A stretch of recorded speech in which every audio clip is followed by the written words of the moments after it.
This is section 4.5, part 3. We're continuing to graph sine and cosine functions. Today we're going to do some modeling. Basically, we're going to be working backwards. We're going to go from the graph to the equation. So let's go ahead and start.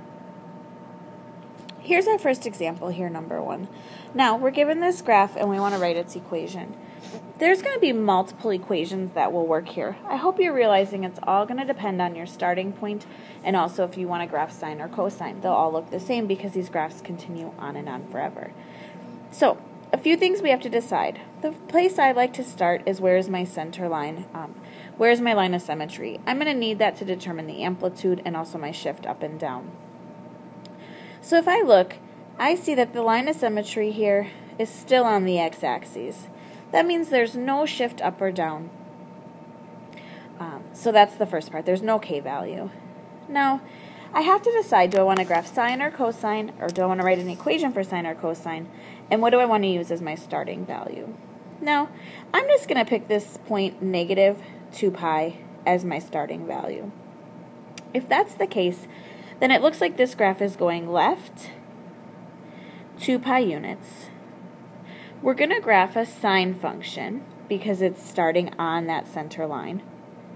And also, it looks like my amplitude is going to be negative because this graph is going downhill first.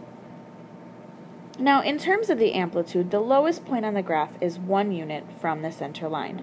So it looks like that amplitude is going to be negative 1. The last thing I need to find is the period. Now, the period is going to be how long does it take for this graph to complete one cycle. It looks like from negative 2 pi, it takes all the way to positive 2 pi to finish. That's a total of 4 pi units. Now, the period is 4 pi, but 4 pi isn't what goes into the equation. Remember, to determine what goes into the equation, we need the b value, which would be 2 pi divided by b. That's what equals the period when we're normally given the b value. So we need to solve this now. I'm going to multiply both sides by b, so 4 pi b equals 2 pi, and then divide by 4 pi. When I do a little simplifying here, it looks like the b value is 1/2 because those pi's are going to cancel and 2/4 is 1/2. We now have everything we need to know to write this equation. Y equals, remember we start with the amplitude, negative 1, we won't put the 1 though, sine. Our b is 1/2. And then in parentheses it looks like it's going to be x. And we're going to put plus because we're moving to the left, so it's the opposite of what we think it is. 2 pi units. And there's my final equation. Now, this equation works based on this starting point, negative 2 pi. What happens if I had picked a different start point? Let's go ahead and try that. Let's look at this next one. It's the same picture, the next slide. Only now we're going to pick a different starting point.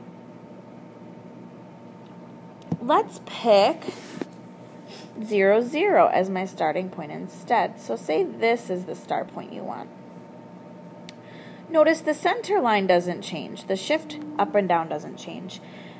The amplitude is still 1 unit, but this time we're going to start going uphill from there. So the amplitude is positive, not negative. We're still starting on that center line, so it's still a sine graph. And this time we have no shift because we're starting at 0, 0, and that's where sine normally starts. Now, from start, it looks like I only get halfway in 2 pi units. So we're going to have to add another 2 pi units to see the whole graph. And that's going to happen in 4 pi units total for the period.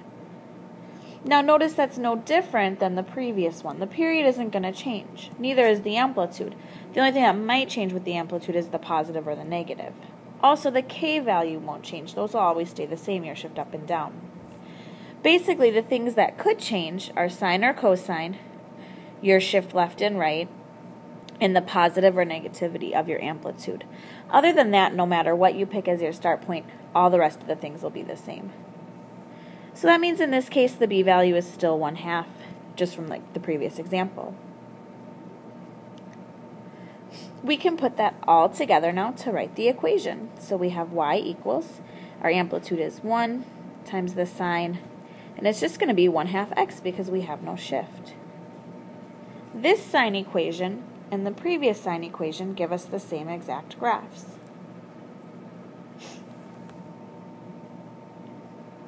Let's go ahead and look at another example, and maybe we'll try to write a cosine equation. So here's our next example. Now hopefully you see right away that we have a new center line. I want to find the center of this graph, and it looks like it's happening down here at -2. That means this graph is being shifted down -2 units. We know that right away. Now, we need to decide on a starting point. I'm going to use this point up here on the y-axis, 1 unit above my center line as my starting point. That means because I'm starting up high, we're going to be making a cosine equation rather than a sine equation. Now, cosine starts up high means it's positive, so our amplitude will be positive, and it looks like we're 1 unit away from that center line. Because I'm starting on the y-axis, we have no shift left and right. And the last thing we need to decide is the period. Now, it looks like the end point here is going to be at 2 pi, so it takes a total of 2 pi units. That means our period is 2 pi. Hopefully you know at this point that's just a b value of 1. You could say 2 pi equals 2 pi over b, and it's pretty clear that it's going to be 1.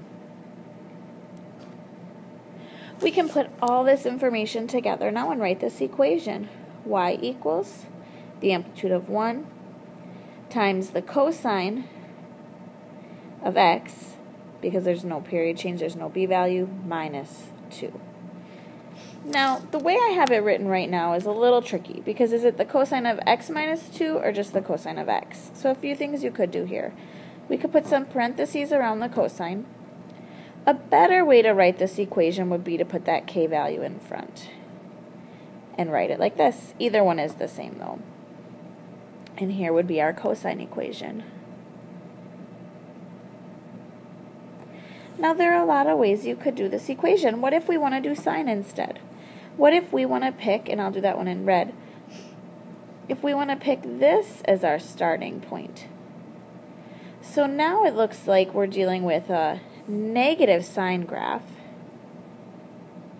still an amplitude of 1, b value is still 1, but this graph now is being shifted to the right pi over 2 units. So we're going to do minus pi over 2 units. And we would still have that minus 2. Now again, we don't really like to write that minus 2 at the end, so we could put it in the front, so we'd have minus 2 and then negative sine x minus pi over 2. These are the same equations, so here's an example of a sine equation to match this same graph. These are going to have really an infinite number of answers. It's all going to be based on what you pick as your start point. Alright, here's your free response question. First I want you to look at this one, and I want you just to put in the shift, the amplitude, and the period in your Google form. When you're done with that, you can go on to the multiple choice question. The multiple choice question is matching an equation to this graph, and that's where we'll end our video for today.